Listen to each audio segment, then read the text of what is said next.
A joint letter by British political parties and both houses of parliament have sought response from India on fake encounter killings in Indian illegally occupied Jammu and Kashmir and plight of detained human rights defender Hurriyat. The letter, issued to Indian envoy in London asking her to uphold human rights of Kashmiris in Indian illegally occupied Jammu and Kashmir, was written by Debbie Abrahams, the chairperson of All Parties Parliamentary Group on Kashmir, and signed by 29 MPs and lords representing all British political parties. The British parliamentarians called upon India to give its response, particularly on establishing an independent and transparent inquiry into the killing of civilians by Indian forces in fake encounter in Hyderpore area of Srinagar last month. They mentioned that Hurriyat was arrested after the Jammu and Kashmir Coalition of Civil Society, which he coordinates, criticized Indian occupational forces for killing civilians in fake encounters. Tehreek-e-Kashmir UK President Fahim Kiani,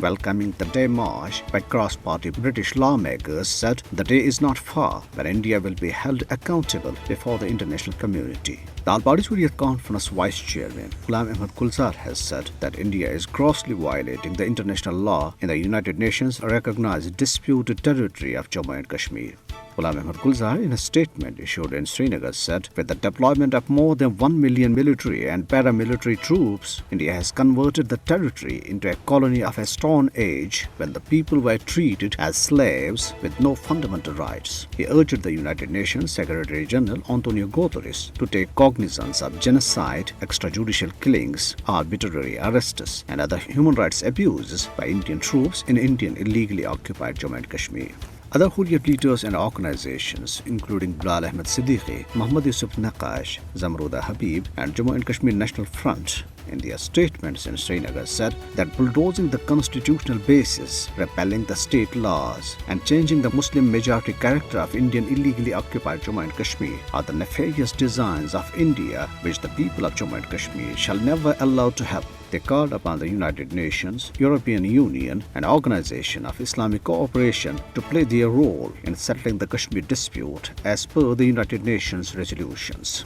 The chairman of Kashmir Council Europe, Ali Raza Saeed, in a statement in Brussels, applauded the recommendations forwarded by the Russell Tribunal on Kashmir during its meeting in Sarajevo and called upon the United Nations to implement them in letter and spirit. Meanwhile, posters displayed by Jammu Kashmir Hurriyat Youth Forum in Srinagar and other areas recorded Kashmiris' protest against the divisive policies being pursued by RSS and BJP, like the new delimitation exercise in the occupied territory. A report released by Kashmir Media Service today said, colonization of Indian illegally occupied Jammu and Kashmir has been a long-standing dream of RSS and BJP. The report pointed out that redrawing electoral boundaries is yet another step of colonizing Kashmir, and Fascist Modi is using Delimitation Commission to advance Hindutva's nefarious game plan to pave the way for systematic settler colonialism in the occupied territory.